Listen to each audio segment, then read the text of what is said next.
What's happening, folks? Welcome back to Celtic Fans TV. It's time for your Twitter reactions to Dundee United 0, Celtic 0 at Tannadice. Before we get into the video today, I have to tell you about our sponsor, OneFootball. The OneFootball app is the best football app on the planet. It's got everything you need. You can get lineup notifications as soon as teams are announced on match days.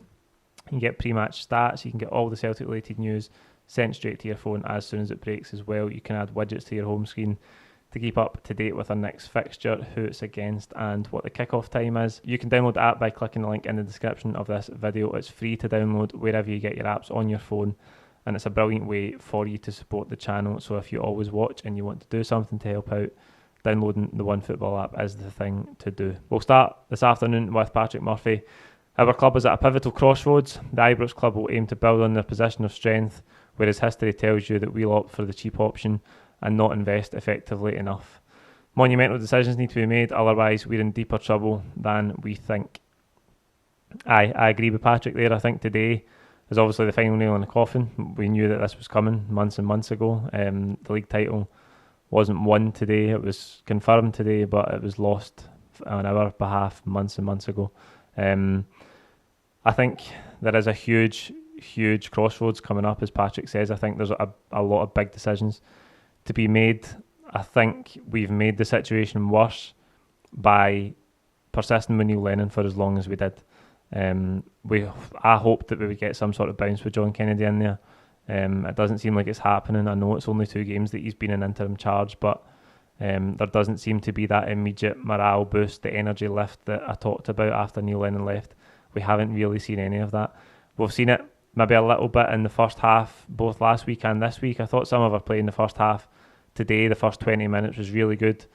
And you were maybe optimistic that we were going to go on and win the game comfortably and play really well and put a whole performance together. But we didn't do that. We haven't put a full performance together for the majority of this season. We haven't put a good 90 minutes together at all. Fell off a cliff again in the second half today.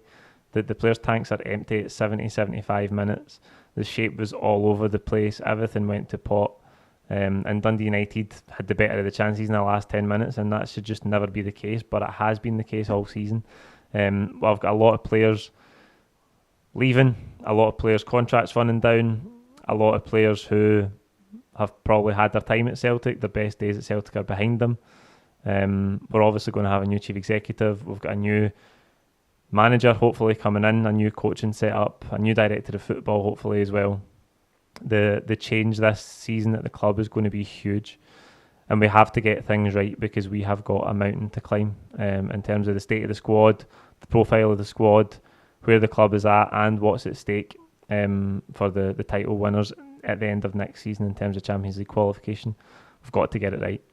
John Tierney summed up our season. 4-2-3-1 worked so well in the first half, but we just couldn't finish the game off. Second half, the subs were so questionable, and John Kennedy has proven that he ain't ready for the job yet. I think today, back to 4-2-3-1, El Yunusi in the team. As I say, in the first 20-25 minutes, a lot of good play. We were dominant, we moved the ball well. But as John Kennedy talked about in the press conference during the week, like, he wants us to be more ruthless. We need to be more ruthless in attack. The half chances, 4 or 5 half chances, need to be turned into goals. None of that today. We had more than 4 or 5 half chances, but the finishes on the end of them were so timid, they were so poor. A lot of lacklustre shots straight down Seagrave's throat. And he makes like 10 or 11 saves today, but they're all straight at him. Most of them he just scoops them up, throws his hat on it. The finishing, the decision making in the final third has been dreadful all season. There's no getting away for that.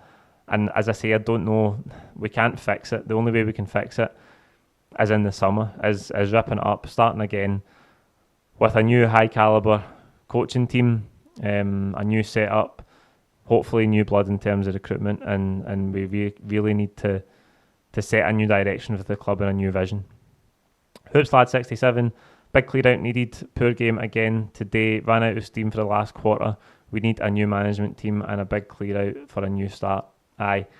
Everyone is echoing the same thoughts today. As I say, this is the day that the league title was mathematically put out of question, but we gave it up long ago, that's for sure. And the performances all season have been absolutely dreadful, but more so the decision making at the club and how things have been handled has been so poor as well. And I think that's put us in a position of real danger. That's why we have to get everything right this summer. And I think you can, again, I hate to say it, but I say it probably at least 3 or 4 times a month, you can root all of this back to the decision to give Neil Lennon the full-time job at the start of the 1920 season, because since then, the standards, where the squad is at, the profile of the squad, everything has just fallen through the floor, and we find ourselves at a real crossroads now, and we have to get things right this summer. That was a dreadful decision. It put the fate of the team and the club in the hands of someone who wasn't really the best, highest calibre manager to take Celtic forward. There's no getting away from that. I said it at the time. I said it before the appointment was made. I think most of us knew it. And this is what we're reaping now. People are probably sitting watching this thinking, why the fuck is he still talking about that decision? It's because we're reaping what we've sown. That's why we find ourselves in this position. That decision to give Neil Lennon the job was ill thought. It wasn't thought out properly. The club didn't do their job properly, their due diligence. They didn't do what was best for the club. They didn't put the control of the football side of the club in the best hands. They gave it to the easiest option they could find, probably one of the cheapest options they could find. They didn't have to do anything.